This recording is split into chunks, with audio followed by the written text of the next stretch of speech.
Hello! Hello, hello, hello! Magandang araw at magandang buhay at panibagong vlog na naman si Bonsai Stanglong po. So samahan nyo ako, igupitan na natin ito. Okay? Sobrang wild na naman ang aking kamuning tulis na ito. Oh. Yan. Kapag napabayaan na naman natin ito, yung mga nakawire mamamatay. Okay? So panahon na para i-trim. Okay? So let's start para mag-trim na. Yan, at trim ulit tayo. Gupit-gupit. Sobrang wild ang ating halamang bonsai na kailangan ng gupitan. Agoy. Parang siya. Sobrang wild na. Nadamay na naman si siya. So mapapansin natin dito ang ating halamang bonsai ay healthy. Okay? Kitang-kita nyo naman yung kanyang dahon ay kulay green.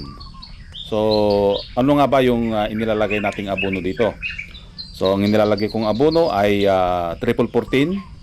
Ang kasalitan niya ay yung sulfate. Okay? So yun ang inilalagay kong abono o yung kanyang pagkain. Okay?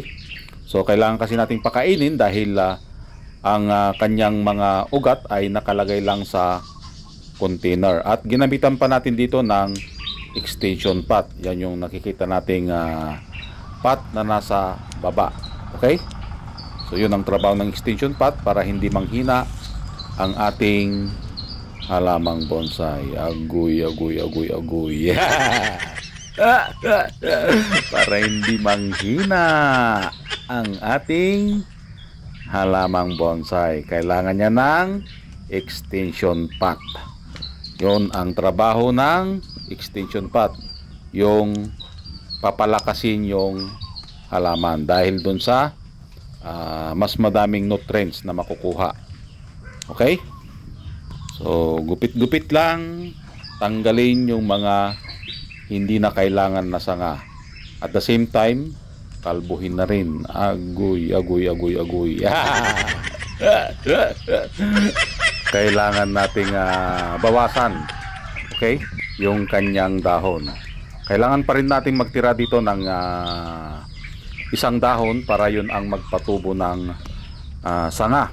Yun ang magpapasiksik. Isa yan sa dahilan kung bakit natin binabawasan or kinakalbo ang isang bonsai, para sumiksik ang kanyang mga sanga. Okay?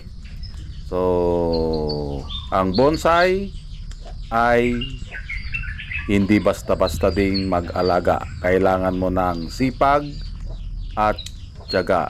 At higit sa lahat, kailangan mong maghintay. Agoy. Hindi katulad niya. Na wala na, hindi na nakapaghintay, napunta na sa iba. Sana all ang bonsai parang siya, habang tumatagal lalong nagmamahal. At shout out sa mga kakilala ko dyan na habang tumatanda lalong gumaganda. Ayun, shout out sa inyo.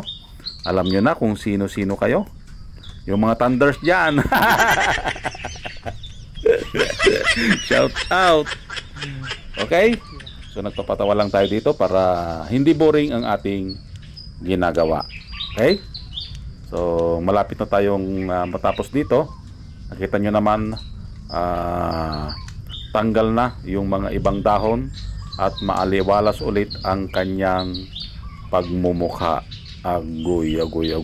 Yeah. Maaliwalas ulit. Kailangan tanggalin yung mga hindi na kailangan na sanga para lumiwanag at kitang-kita ang katawan. Yan. So nakita nyo, bawas na ang kanyang mga dahon. Yan, kunting tiyaga lang. ang pag-aalaga ng bonsai. Yon. So natapos na din nating gupitan. Ito na yung kanyang pinalabasan. Yan. So kung mapapansin nyo, mayroon tayong mga sanga na iniwan katulad nito. Yan. Okay. Pati ito. Ito. Okay. Tapos ito. Yan. May mga purpose. Ano yung purpose? Para palakihin niya yung itong primary branch na ito. Okay? Yan. Ganon din ito. Ang papalakihin niya ito yung papalaki dito sa part na ito. Okay? Ganito ako nagpapalaki ng sanga ng kamuning tulis.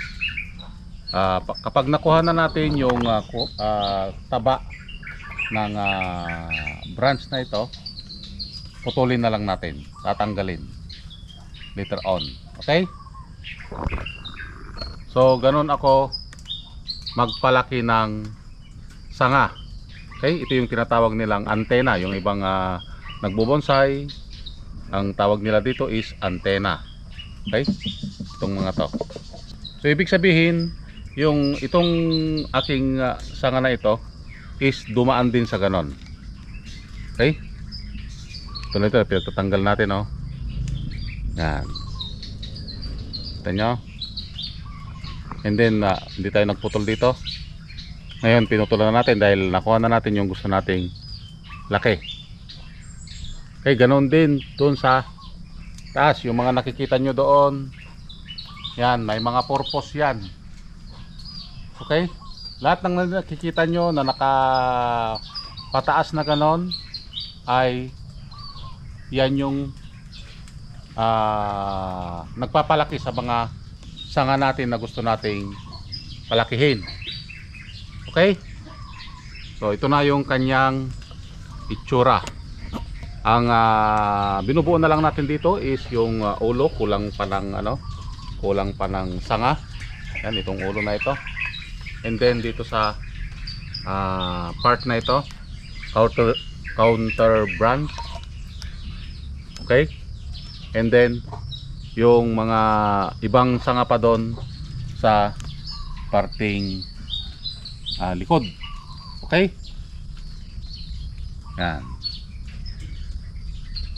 So ganon ako nagpapalaki ng sanga ng mga bonsai. Okay? So ang kamuning tulis, isa ito sa pinakamabagal. Ito ay hindi rin kinakalbo na bonsai. Okay? Kung mapapansin nyo, nag-iiwan pa rin tayo ng mga dahon. Okay? Yan. Tulad yan. Nag-iiwan pa rin. Okay? So magantay pa tayo siguro dito ng 3 taon bago natin mabuo or mailagay sa final na lagayan. Okay? So maraming salamat. At nasamahan nyo na naman si Bonsaistang Lumpo. Hanggang sa muli. Bye bye.